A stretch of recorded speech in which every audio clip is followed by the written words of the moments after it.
और ज़ोर से निकाला। वो इस तरह चिल्लाते हुए कि हाय मेरा हाथ जल गया, हाय मेरा हाथ जल गया। देखा तो हाथ पे कुछ नहीं लगा हुआ है, हाथ तो नहीं जली, हाथ बिल्कुल सही सलामत है, लेकिन वो बहुत शदीद तकलीफ में। वबरकातुहू। कब्र के अज़ाब के मुतालिक से एक यूपी का एक सच्चा वाक़या जो मैं आपको सुनाने जा रहा हूँ।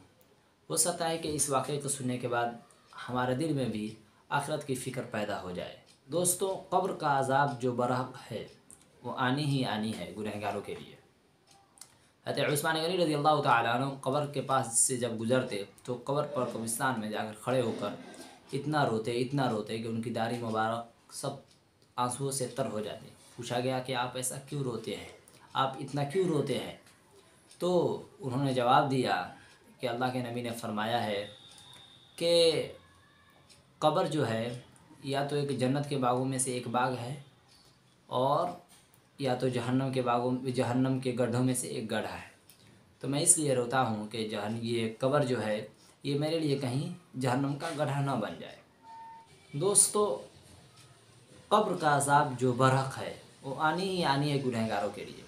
दोस्तों, कब्र जो है आखिरत की पहली मंजिल है। अगर हमारी ये मंजिल कामयाब हो गई और हम ये इस मंजिल में हम कामयाब हो गए तो हमारी आने वाली सारी आखिरत की मंजिलें सब के सब कामयाब हो जाएंगी।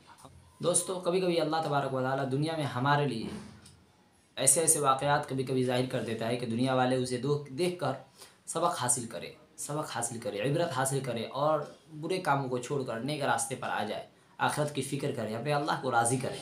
दोस्तों, वाक़या यूपी के किसी ज़िले का है, वाक़या सुनिएगा। दोस्तों, यूपी के किसी ज़िले में एक किसी साहब का इंतकाल हुआ, तो लोग कब्र खोदने गए, कब्र बनाए और कब्र के वक्त तदफीन का जब वक्त आया तो इस मैयत को उठाकर नीचे रखने लगे, कब्र के अंदर रखने लगे। तो सिरहाने के तरफ जो साहब थे उनका जिन्होंने उनका सर पकड़ा हुआ था वो उठाकर नीचे रख रहे थे कि उनके जेब से कोई कागज़ नीचे गिर गई कब्र में। तो उन्होंने सोचा कि अभी कुछ नहीं हुआ है, मैं बाद में उठा लूँगा। उन्होंने माइंड नहीं किया, ठीक है, माइंड नहीं किया कि सब काम करने के बाद मैं उठा लूँगा। लेकिन जब मैयत को रख दिया गया उसके बाद से वो बाहर निकले और फिर ऊपर से जब पटरी रख दी गई तो इनको ख्याल आया, पहले तो माइंड से निकल गया, फिर ख्याल आया कि वो मेरा पर्ची जो एक नीचे गिर गया है, वो बहुत ज़रूरी कागजात है जो नीचे गिर गए हैं मेरी जेब से निकल कर। तो जब सारी पटरी लग गई तब इनके जहन में आया, तब इनको याद आया। तो लोगों से कहने लगे, भाई देखो कि मेरी ज़रूरी कागजात थी जो नीचे गिर गए कब्र के। मैं जब मैं मैयत को उतार रहा था जो सिरहाने गिर गई मेरी जेब से निकल कर। तो लोगों ने कहा कि ऐसा कैसे हो सकता है, अब सारी पटरियाँ लग गई हैं, अब आप कैसे निकालेंगे? तो उन्होंने कहा कि मैं सिरहाने के जो ये पटरी है सिरहाने की तरफ के मैं हटा कर फिर नीचे जाकर निकाल लेता हूँ। तो लोग इख्तलाफ करने लगे कि आप कैसे निकालेंगे जब पटरी रख दी गई। तो बगल ही में एक मुफ्ती साहब थे, तो उन्होंने पूछा कि उन्होंने कहा कि मेरी एक पर्ची जो है ये कहाँ पे ये कब्र में गिर गई मैयत के सिरहाने, मैं निकाल सकता हूँ? वो मेरा करोड़ों का नुकसान हो जाएगा अगर मैं पर्ची को नहीं निकाला तो, बहुत ज़रूरी कागज हो सकता है। तो दोस्तों, उन्होंने कहा कि ठीक है, आप जाएं और सिरहाने की तरफ की जो पटरी है वो हटाकर आप हाथ डालकर निकाल लें। जिस जगह आपका अंदाज़ा जाए कि वहाँ पे मेरा कागज़ गिरा है तो आप जाएं और हाथ डालकर निकालें वहाँ की पटरी हटाकर। तो वो गए और उनको अंदाज़ा था कि यहाँ पे मेरा पर्ची गिरा है। तो सिरहाने के तरफ की पटरी हटाकर इन्होंने हाथ डाला और पर्ची को उठाया और ज़ोर से निकाला। वो इस तरह चिल्लाते हुए कि हाय मेरा हाथ जल गया, हाय मेरा हाथ जल गया, हाय मेरा हाथ जल गया। लोगों ने देखा तो हाथ पे कुछ नहीं लगा हुआ है, हाथ तो नहीं जली, हाथ बिल्कुल सही सलामत है, लेकिन वो बहुत शदीद तकलीफ़ में और चिल्ला रहे हैं कि हाय मेरा हाथ जल गया, मेरा हाथ जल गया।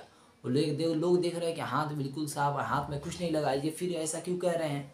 तो लोगों ने पूछा कि क्या बात है, ऐसा आप क्यों कर रहे हैं? मैं जब अंदर हाथ डाला तो लगा कि मेरे हाथ में किसी ने अंगारा रख दिया और मेरा हाथ जलने लगा, अभी तक भी मेरा हाथ जल रहा है।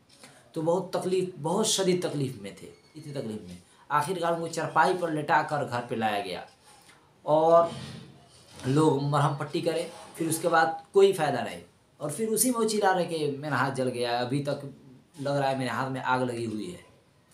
लोग पानी से धोए, फिर उसके बाद डॉक्टर के पास ले गए। डॉक्टर के पास ले गए तो डॉक्टर ने भी कहा कि कुछ नहीं हुआ है, ये तो नॉर्मल बात है। और वो कह रहे हैं कि मेरा हाथ जल गया, अभी भी मेरे हाथ में आग लगी हुई है, आप लोग समझते क्यों नहीं। तो 3 दिन तक वो तकलीफ़ में मुबतला रहे, फिर उसके बाद इंतकाल कर गए। तो दोस्तों मेरे कहने का मतलब ये है कि जब उन्होंने एक हाथ जब डाला था तो 3 दिन तक इस शदीद तकलीफ़ में तड़पे और कहा कि मेरा हाथ जल गया, और कह रहे थे कि 3 दिन तक मेरा हाथ, ये अभी तक मेरा हाथ जल ही रहा है, और फिर 3 दिन के बाद इंतकाल हो गया। दोस्तों हमें अंदाज़ा करना चाहिए इस वाक़े को सुनने के बाद कि अल्लाह तबारक व तआला का अज़ाब कितना सख्त होगा, और हमें कब्र के अज़ाब से बचने की फ़िक्र करनी चाहिए। हमें नेक काम करने चाहिए, गुनाह को छोड़ना चाहिए, अल्लाह को राज़ी करना चाहिए, अपने कब्र की तैयारी करनी चाहिए। तो मेरे अज़ीज़ भाइयों के ये सब वाक़यात जो होते रहते हैं अल्लाह तबारक व तआला दिखाता रहता है सबक के तौर पर कि तुम लोग देखो और सबक हासिल करो और आखिरत की तैयारी करो। तो दोस्तों अल्लाह तबारक व तआला हम सब को कब्र के अज़ाब से बचाए।